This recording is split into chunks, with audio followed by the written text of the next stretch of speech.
Congolaises, Congolais, mes chers compatriotes, en ce jour du 23 octobre 2020, je m'adresse à vous, souverains primaires, dans un contexte exceptionnel en rapport avec la situation politique que connaît notre pays.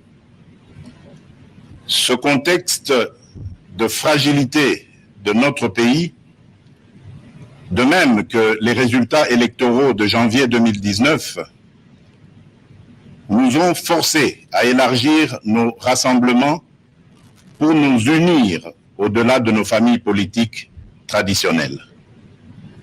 Cet effort de recomposition a touché aussi bien le pouvoir sortant que l'ancienne opposition, ce qui a conduit à une situation inédite où des adversaires farouches d'hier sont devenus des alliés. Nous avions choisi de gérer le pays au sein d'une coalition qui semblait constituer la solution idoine pour sortir le pays de ces différentes crises récurrentes et préserver ainsi les acquis de l'alternance. Malheureusement, près de 2 ans après, les divergences qui persistent entre les partis signataires de cet accord plombent les ailes de l'espoir de notre envol vers le développement.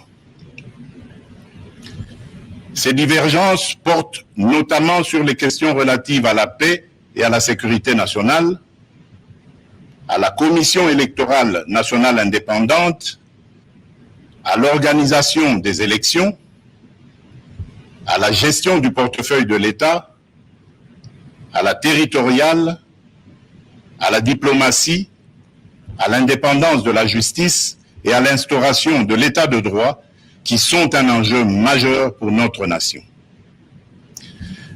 L'importance de ces questions me convainc qu'elles ne doivent être laissées à la merci d'un seul groupe politique. Elles nécessitent un large consensus national. Mes chers compatriotes, la tâche que vous m'avez confiée est immense. Elle comporte dans l'urgence les objectifs ci-après. Rétablir la paix là où elle est compromise et la consolider là où elle existe. Construire la démocratie. Organiser des élections crédibles dans les délais constitutionnels. Renforcer l'état de droit. Bâtir nos infrastructures. Assurer la santé à nos populations, garantir l'éducation de nos enfants, donner une perspective économique à notre jeunesse et promouvoir davantage les droits des femmes. Face à l'ampleur de ces défis, le peuple n'accordera aucun pardon à ceux qui, dans la classe politique, s'évertueront à créer ou à entretenir des entraves au progrès, animés qu'ils sont par une simple stratégie de survie politique ou de positionnement individuel, par la haine tribale, la rancœur ou par la poursuite de la prédation en toute impunité. À ce propos, je salue l'effort d'abnégation de ceux qui, dans tous les camps, se sont démarqués de ces antivaleurs. Mes chers compatriotes, l'état de droit que nous voulons vient d'être conforté par la prestation de serment de 3 juges constitutionnels, ce qui désormais assure à cette juridiction un fonctionnement régulier. Mes chers compatriotes, la restauration de l'état de droit dans notre pays n'est pas un leurre, mais le fruit d'une volonté politique, du reste coulée dans un programme de gouvernement tel qu'adopté par le Parlement. Il demeure vrai que sa mise en œuvre énerve certains nostalgiques, habitués à l'impunité et au traitement de faveur. Ceci étant, le partage des valeurs liées à l'état de droit et à la justice constitue la condition sine qua non de tout partenariat aux actions de mon mandat.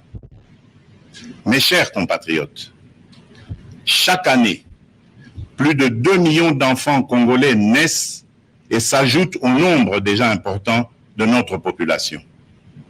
Nous sommes individuellement et collectivement responsables de leur destin. Nous ne pouvons laisser leur avenir à la merci de pesanteurs ou écueils inhérents aux pratiques politiciennes qui retardent ou affaiblissent la réalisation du programme pour lequel vous m'avez élu. En tant que chef de l'État, représentant de la nation et symbole de l'unité nationale, j'assure par mon arbitrage, en vertu de l'article 69 de la Constitution, le fonctionnement régulier des pouvoirs publics et des institutions, ainsi que la continuité de l'État. Je réitère l'engagement de mon serment de ne jamais faillir à cette mission sacrée et de ne jamais trahir le Congo. Je ne laisserai aucun engagement politique de quelque nature que ce soit primer sur mes prérogatives constitutionnelles et sur l'intérêt supérieur du peuple congolais.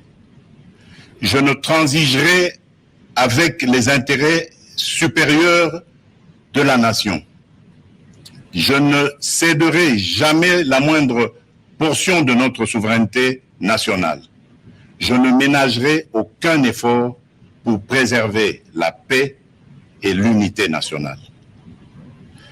Eu égard à ceux qui précèdent, et considérant que le salut du peuple est la loi suprême, j'ai décidé d'entamer dès la semaine prochaine une série de contacts visant à consulter les leaders politiques et sociaux les plus représentatifs afin de recueillir leurs opinions à l'effet de créer une union sacrée de la nation autour des objectifs précités.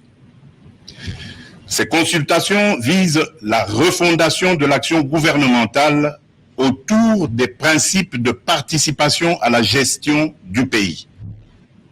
À l'issue de celle-ci, je reviendrai vers vous dans une nouvelle adresse pour vous faire part de mes décisions qui n'excluront aucun cas de figure.